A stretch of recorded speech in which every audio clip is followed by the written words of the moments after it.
You're looking at the meter of a Fostex 260. As you can see here in track 4, the bottom 3 segments of the LED aren't lit. This is a common problem across several models by Fostex from around the same time that I know of. That includes the X15, the 160, the 260, the 460 and the reel-to-reel R8. It may apply to other models that I haven't mentioned, other makes. But the owner of this unit has put me onto a blog with a potential solution to this problem where you scrape away the micro LEDs that are on the board and replace them with surface mount ones.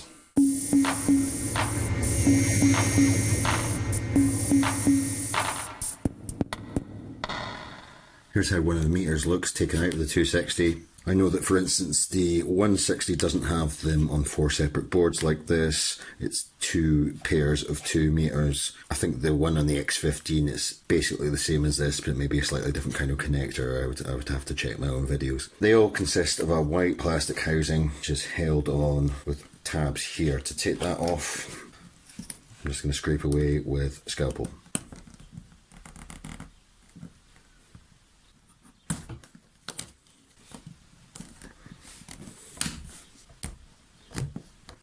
And there's a 4th tab here underneath this capacitor. With those cut off, we can ease this back off. These have no colour of their own, they're just white in colour, so the colour of yellow and red is coming from the LEDs themselves. I doubt you're going to be able to see just how tiny these are. Right at the tip of the scalpel, that's the micro LED. Absolutely minuscule. I would say that's about 0.5 millimetre square, and my camera won't allow me to show it, but the blog that I'm referring to, they did manage to take some macro photographs of this. There's a tiny little wire connecting one end of this, and you know, if you touch it at all it'll break. I don't know how, if you could source that part, you would attach it, but I imagine it's extremely fiddly. But the guy in the blog showed that you could actually solder these in. These are 0603 surface mount LEDs. 0603, so far as I can make out, is just a size or format. The trouble with surface mount stuff is that even with quite a fine tip on a soldering iron like this, it's very fiddly to do. Because the components are so small, they dissipate so little heat that often the high heat that's needed for this style of soldering will damage the component. Typically when I'm using a standard soldering iron, I've got it at 350 degrees Celsius, but by using a type of solder that melts at a lower temperature and a jet of hot air from a specialist bit of equipment, then surface mount soldering can be done much more easily. I have owned that stuff in the past, wasn't using it much, so I got rid of it, but I found that there's a very cheap one available on eBay at the moment, so I've taken the risk and bought that and a syringe full of this form of solder that melts at a relatively low temperature. So let's have a look at the things I've bought. Mechanic solder paste, the serial number is XGZ40,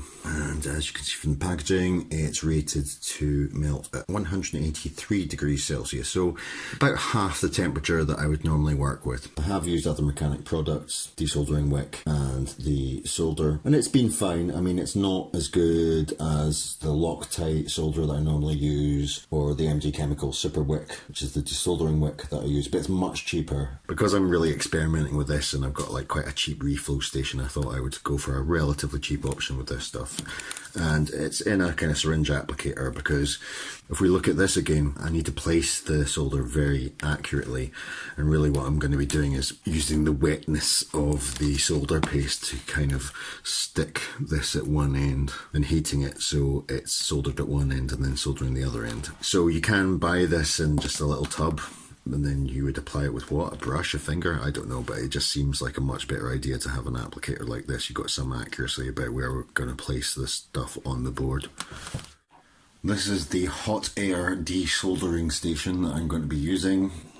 And it's just a very kind of concentrated, temperature controllable heat gun, or like a really, really intense hairdryer, I guess. This was new, £30 delivered from eBay. I had a cheap one of these before and it was more than twice as expensive. I don't know how much faith I would have in using this all the time at that price, but since surface mount technology rarely appears in Porta Studios and the like, it's mostly through-hole components, I'm only going to use this occasionally, so hopefully this will be alright. The model number is PJLSW 858D. I'll put product links down in the description if you want to get the exact same one. I've already started to prepare this board, So what I've done is, I can show you this by just scraping off the old micro LED.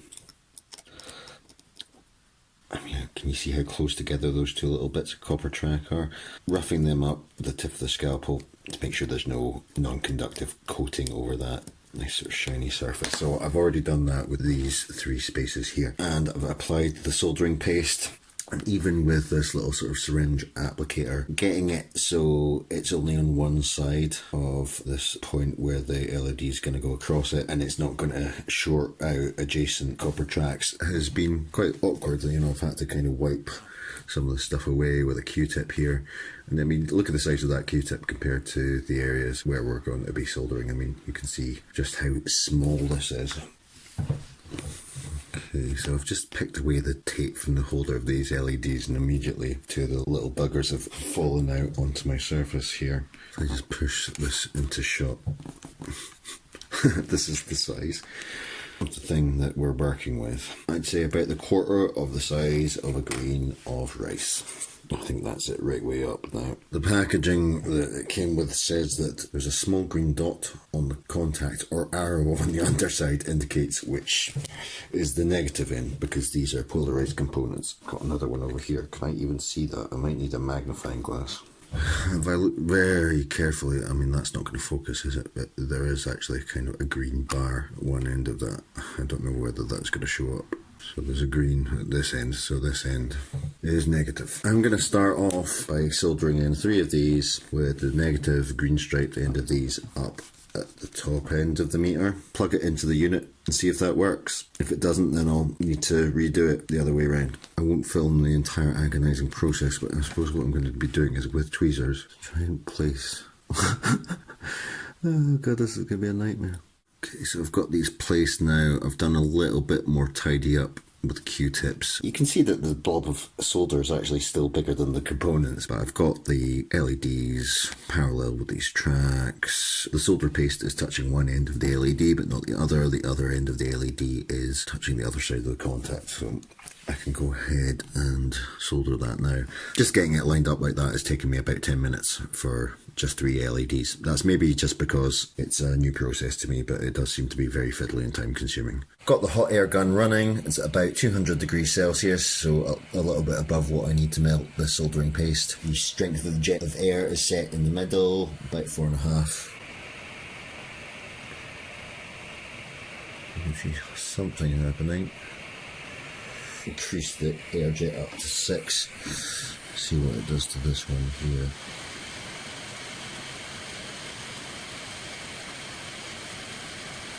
I don't think that's worked well. I think there's too much solder on there. Let's go for this one and see how we do. Okay, so it's turning into silver solder. So let's have a look at the results. And they're a shit show. This one, I think, is alright. This one definitely isn't. The wrong end has ended up getting solder in there. This one, it's shorted over to an adjacent track. So I guess that means I'm just putting too much solder paste on there and it's swelling up underneath. I think I probably also need to have this held fast in some sort of circuit board holder for this to work, so that I can use my free hand to hold the component in place with some tool, the long handle, so you know, obviously it doesn't conduct heat to my little fingers and burn me. This is the amount of paste that I now have on here. See this little smidgen of just coming at the tip? Like an amount like that, just sort of spread out across all 9 of these contacts, and then just kind of clearing up where it's sitting on the board with your Q-tip. I had to turn down the amount of blow on this to like 3, because when I was using that little paste up at 4.5, there's so much air it was just blowing the LEDs off the surface. I've got this just held in a vice lightly so that I could prod at these while the solder's melted. And it has worked, so that's a relief. Okay, so you can see that everything's working. Without the plastic cover to go on top of these, then it is a lot brighter than its neighbours. And you may be wondering what the hell's going on down here at the bottom. I did some experimenting since you last saw a shot of my hands. During that experimenting, I used up or lost or destroyed all 10 of the yellow surface mount LEDs that I had. So you can see here that I've actually finished off the bottom 4 with standard LEDs, which looks bad, and you wouldn't possibly be able to fit that white plastic cap back over the top. I think it's probably an unreliable solder, but it was really a kind of proof of concept for me because it seems to take a while for these to come through the post from this particular supplier. Now, if I put in a different cassette, I'll tell you a little bit about the experimentation process by which I lost or destroyed some of the LEDs. What I found is with the yellow LEDs as opposed to the red ones at the top, it was even less obvious which way was, you know, the cathode and which was the anode on these. I developed a way of figuring out which way round they are using a 9-volt battery and a pull down resistor. If you have a bench supply, you can set that to an appropriately low voltage and current to do the same thing, but this is what I'm using. Okay, I've got 9-volt supply with one of these kind of clips on it, so positive still positive. The negative end is attached to a crocodile clip, which is attached to a 330 ohm resistor, which is pulling down the current enough so that it doesn't blow the LEDs. So I detach this from the power supply, turn off the machine, put that back in. You can see that gives me a way to check that I haven't shorted out the LED, to check that it's still working, I haven't damaged it with heat, and to check which direction it's in. So I was able to spill these out of their packet and onto the surface and use this battery test method to figure out which way round they were, rather than like straining my eyes to try and see little dots or arrows that are printed on these tiny little things, because honestly my eyesight's not perfect. I've tried using some rosin on here to sort of stick the surface mount LEDs in place, you know, the adhesive quality of the rosin, but I discovered that the rosin in combination with the low temperature paste is not a good combination. The paste doesn't seem to like the rosin, it doesn't melt in the same way.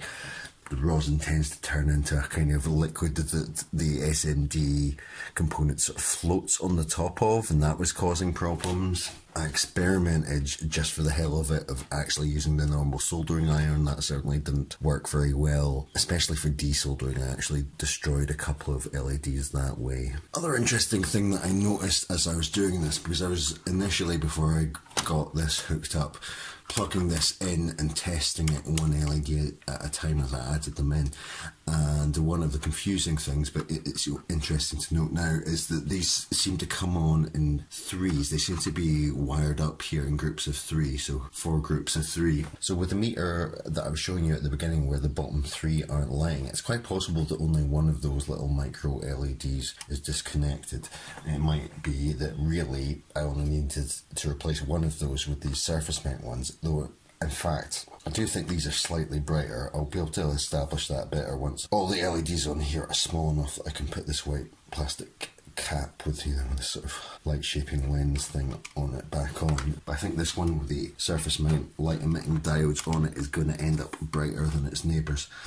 So it might be that if one of these goes out, you want to replace all the micro LEDs in one go, so at least all the segments in that one VU display are consistent with each other, even if they're brighter than their neighbours. Okay, so we'll come back to this again once the rest of those LEDs arrive, and I'll replace these standard LEDs with those, and we can see how it looks beside the original neighbours. So here's how it's looking with the case back on.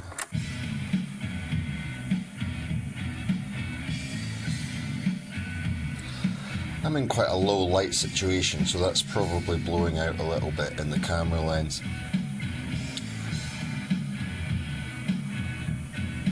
Just turn that down so you can hear my voice properly. I would say that these original ones are actually a little bit dim. It's difficult to see in bright sunlight whether these are lighting or not. In a low light condition like this, these replacement ones are, well, they're certainly very bright. I wouldn't say they're too bright. I think the ideal thing would be for these to be a bit less bright, and possibly there's a modification I can look at in future where I put some sort of pull down resistor in the main line that's sending the voltage current, whatever you call it, to the LEDs, and make this a bit less bright than that, but still brighter than these. But it does work, and the lens cap does fit over the little surface mount LEDs. Anyway, I hope you found that useful and interesting. Thanks for watching to the end. Hope to see you again soon.